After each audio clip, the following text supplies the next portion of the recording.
네, 안녕하십니까. 정인태 신지식인 TV입니다. 저는 국립한국복지대학교 특임교수를 역임한 정인태입니다. 내란 선동 이석기 가석방, 자유민주주의 수호 의지 있나, 이 주제로 말씀을 드리겠습니다.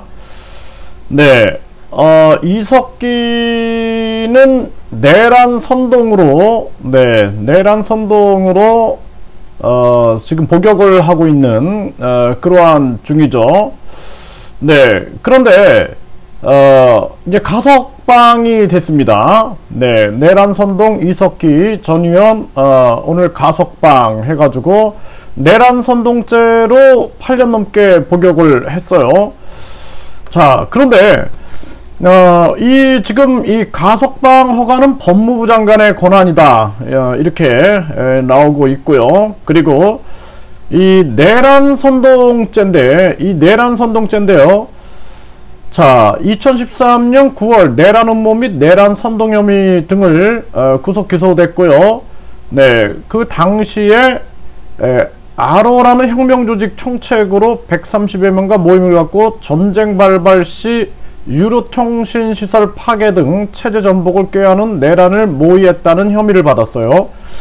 그래서 내란 1심 재판부에서는 내란 음모, 내란 선동 혐의를 모두 유죄로 인정을 했지만 항소재판부에서는 아로의 존재가 엄격하게 증명되지 않았다, 내란 범죄를 실행하기 위한 합의에 도달했다고 보기에는 증거가 부족하기 때문에 내란 음모 혐의를 무죄로 보고, 그리고 이 내란 선동죄를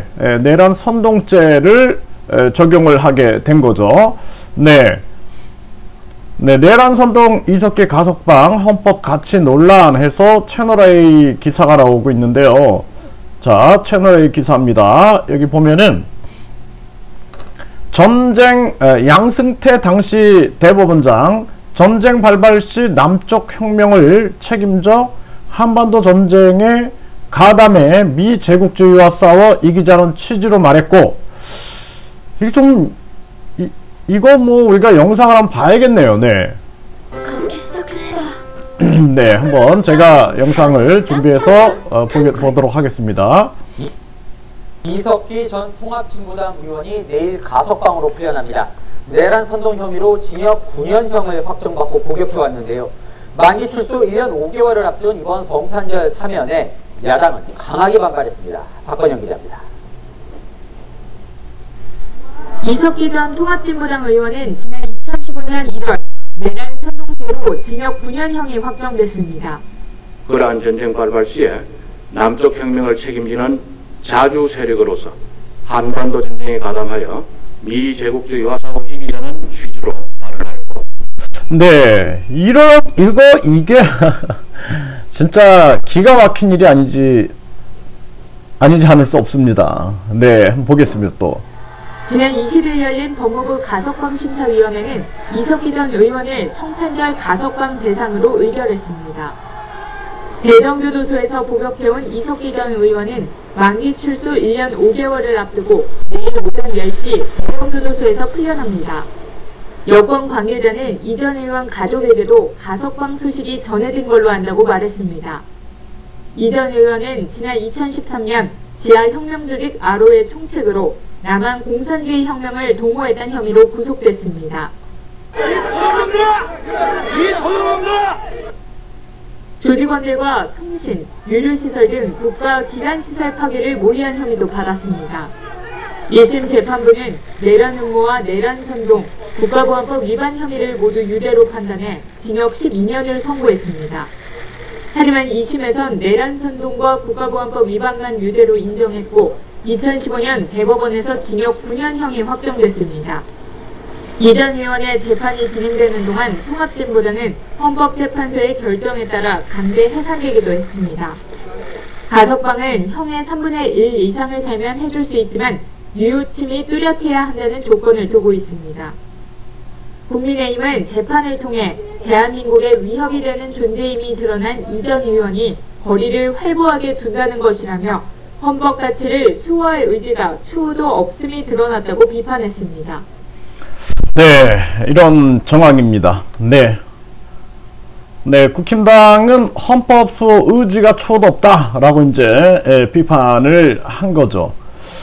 자, 이게 이제 이런 상황에서 계속 그 국가보안법 폐지라든지 지금 이 황교안 중앙선대위 대변인, 국힘당이에요, 국힘당의 황교안 중앙선대위 대변인은 아무리 법치를 유린하고 자유민주주의를 짓밟은 정권이라지만 이미 재판으로 대한민국에 위협이 되는 존재임이 드러난 이전 의원이 거리를 활보하게 둔 것이냐, 이렇게 비판을 했고요. 그리고 그동안 민주노총 등이 요구했던 점임을 강조하며 문재인 정권이 촛불 청구서에 발목 잡혔다는 것을 스스로 인정한 것이다, 이렇게 비판하고 있고요. 그래도 눈치는 보였는지 3인이 아닌 가석방 꼼수를 부렸다, 네, 이렇게 얘기를 하고 있습니다. 네, 이게 대한민국의 안보는 굉장히 중요한 부분들이에요. 저는 제가 요즘 정황들을 이렇게 보게 되면은 이 중국 공산당, 북한 공산당의 공작이 대한민국에 아주 깊이 있게 뿌리를 내리고 있다라는 것을 많이 인식하게 됩니다. 그래서 마치 그 중국인의 투표권, 이러한 문제가 외국인에 대한 뭐 인권이나 권리를 얘기하는 척하지만 사실상 북한 또는 중국 공산당이 좋아할 일이죠. 네, 그리고 중국인에 대한 투표권, 북한인들, 북한 조선, 중국 조선족, 북한인들이 조선족으로 둔갑해가지고 충분히 들어올 수 있는 부분을 열어두는 것입니다. 그래서 이러한 부분들이 굉장히 심각한 부분이다. 그러니까 저는 중국인들이나 북한 주민들은 사랑합니다.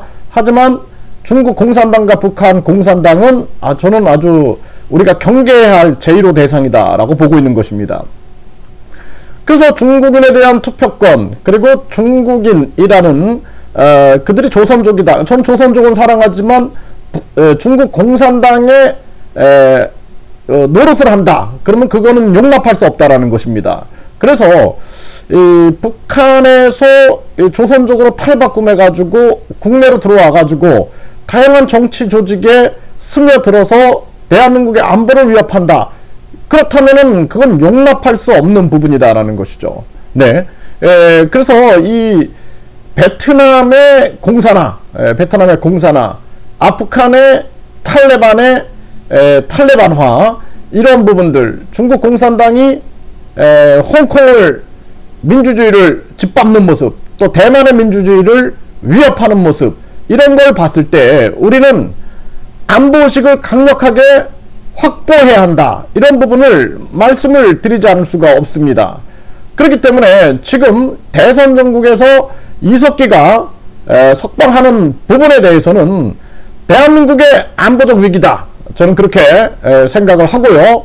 그리고 분명히 국가보안법 폐지라든지 또는 한미연합 훈련 연기, 또는 폐지, 또는 종전선언, 또 뭐 평화협정, 이런 식으로 해서 대한민국의 안보를 송두리째 흔든다라면은 애국 세력들이 강력하게 한미 동맹과 더불어서 그리고 강력하게 뭉쳐서 반드시 대한민국의 안보를 지켜내야 된다. 자유민주주의의 소중한 가치를 우리가 지키는 것이 가장 중요한 부분이다라는 것을 인식해야 됩니다. 그래서 자유민주주의, 이 소중한 가치, 이것을 여러분들이 놓치게 된다면 우리는 공산화를 통해서 저 북한의 신정정치의 노예들이 될 수가 있다. 그리고 중국 공산당의 노예들이 될 수 있다라는 것을 반드시 인식을 해야 할 것입니다.